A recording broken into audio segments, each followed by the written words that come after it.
कायदे से सबसे पहला मुजरिम और 144 का किसी ने कोई उल्लंघन किया तो हेमंत सोरेन जी ने किया। उनके सरकार ने, उनके पदाधिकारी ने 144 का ऐलान करता है शाम तक, और फिर मुख्यमंत्री आकर के गाड़ी के बोनट पर खड़े होकर के भाषण देते हैं। ये पूरे परिवार हेमंत सोरेन की वो भ्रष्टाचार में लिप्त है, और भ्रष्टाचार से बचने के लिए ये तरह तरह की हथकंडे को अपना रहे हैं। अगर भ्रष्टाचारी इसी प्रकार से घूमते रहेंगे, भ्रष्टाचारी इसी प्रकार की सत्ता पर बैठे रहेंगे, तो फिर लोकतंत्र पर से लोगों के विश्वास भी उठ जाएंगे। और जांच से लोग किस प्रकार से भागते हैं, लेकिन जांच से कोई सामना नहीं करना चाहते, उसे कहीं बाएं दाएं करते रहते हैं।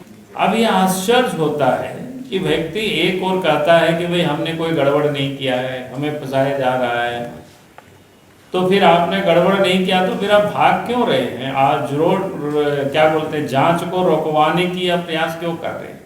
मैंने इस प्रेस कॉन्फ्रेंस में बुलाए थे, आप सब लोग देख रहे हो कि झारखंड में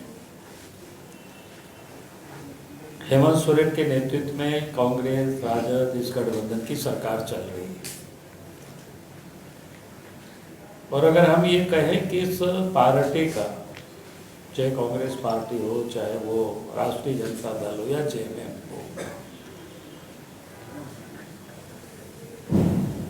इसका नाता करप्शन के साथ, भ्रष्टाचार के साथ जुड़ा हुआ है। इसको वर्णन करने की कोई बहुत जरूरत नहीं है, लेकिन करप्शन से बचने के लिए लोग तरह तरह के लोग उपक्रम अपनाते हैं, और जांच से लोग किस प्रकार से भागते हैं, और उल्टे ये लोग आरोप बीजेपी पर लगाते हैं, केंद्र सरकार पर आरोप लगाते हैं, बीजेपी के नेताओं के ऊपर आरोप लगाते हैं, लेकिन जांच से कोई सामना नहीं करना चाहते, उसे कहीं बाएं दाएं करते रहते हैं। गोड्डा के सांसद ने, श्री निशिकांत दुबे जी ने फिर लोकपाल को लिखित में दिया था।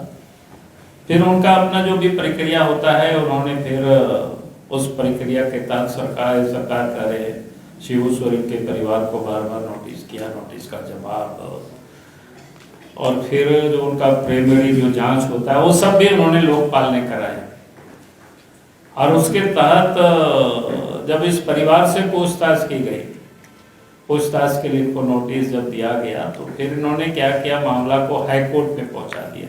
क्योंकि मामला दिल्ली का था, लोकपाल का मुख्यालय दिल्ली है, तो दिल्ली के हाई कोर्ट में, ताकि मामला को लटका करके रखना, उसको खारिज करने के लिए उन्होंने दिल्ली के हाई कोर्ट में मामला को डाला।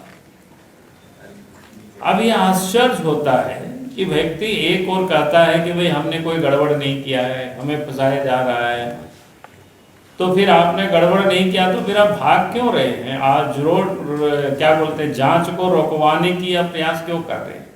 आप जांच को फेस करिए, उसके सामने आप हाजिर होइए और अपना उन सारे सवालों का आप जवाब दीजिए। लेकिन वो नहीं, उन्होंने क्या करते हैं कि भाई उस मामले को अनावश्यक रूप से अदालत में जाकर के उसको खींचना, उसको जितना डिले किया जा सकता है।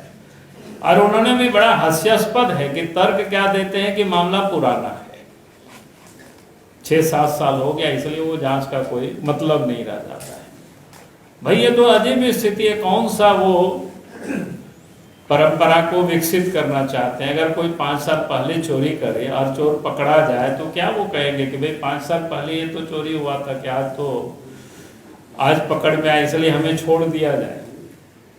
भाई इस प्रकार की ये जो परंपरा को सेट करना चाहता है, वो राज्य के लिए भी अच्छा नहीं है, लोकतंत्र के लिए भी अच्छा नहीं है। तो इन्होंने इसको कह करके इन्होंने अदालत में मामला को ले गया कि भाई इसका कोई मतलब नहीं होता है, इसको खारिज कर देना चाहिए। तो आप इस मामले को ये सोच सकते हो कि भाई किस प्रकार से ये सरकार या हेमंत सोरेन जी या उनके परिवार या सरकार में जो लोग आज बैठे हुए हैं, वो लोग मामले को किस प्रकार से लटकाने की लोग कोशिश कर रहे हैं और इसका जो दुष्परिणाम क्या होगा वो किसी से छुपा हुआ नहीं है। आपने इधर ईडी का भी कार्रवाई को देखा है, किस प्रकार से ईडी की कार्रवाई को भी उन्होंने टालते रहा, कितना नोटिस देता है फिर आते नहीं है। और जिस दिन ईडी वालों को बुलाया उस दिन भी आप सब लोगों ने देखा कि क्या घटनाएं घटी, वो किसी से छुपा हुआ नहीं है। भाई जब घर में ईडी पहुंचते हैं तो स्वाभाविक है कि ईडी की सुरक्षा में सीआरपीएफ के जवान भी थे और आप सबने देखा होगा कि इस प्रकार से आज तो अखबारों में सब छपा है कि उन्होंने उसके आईजी के ऊपर ही केस कर दिया और केस इस आधार पर क्या कि कोई 144 लगाया हुआ था। 144 जो मैंने उस कागज को पढ़ा कि सुबह से लेकर के शाम तक 11 बजे तक 144 रहेगी उसकी परिधि और उससे कितना 400 मीटर 500 मीटर की दूरी तक। और झारखंड मुक्ति मोर्चा के नेता और लोगों को बुलाया था तीर धनुष और डंडे हारे हथियार के हथियार के साथ उसके घर से लेकर के पूरा राजभवन के जो पीछे का जो मेन रोड का सब जगह लोग खड़े थे। हम लोग भी आते जाते लोगों को देख रहे थे और शाम में तो फिर वो निकल करके हेमंत सोरेन ने खुद सभा को संबोधित कर रहे हैं। कायदे से सबसे पहला मुजरिम और 144 का किसी ने कोई उल्लंघन किया तो हेमंत सोरेन जी ने किया। सीआरपीएफ वाले तो या राज्य सरकार की पुलिस ने भी काफी तादाद में रहे होंगे वहां पर सिक्योरिटी में, तो उनका तो काम है सिक्योरिटी करना, उनका तो काम है उसके लिए जाना। लेकिन केस तो होना किसके चाहिए था? जेएमएम के उन वर्करों के ऊपर। जेएमएम वालों ने जो भड़काने की बयान दिया था उनके ऊपर एफआईआर होनी चाहिए। एफआईआर तो उनके ऊपर होना चाहिए था, हेमंत सोरेन के ऊपर, मुख्यमंत्री के ऊपर होना चाहिए था 144 का। तो उन्होंने उल्लंघन किया। सरकार उनकी है, उनके सरकार ने, उनके पदाधिकारी ने 144 का ऐलान करता है शाम तक और फिर मुख्यमंत्री आकर के गाड़ी के बोनट पर खड़े होकर के भाषण देते हैं।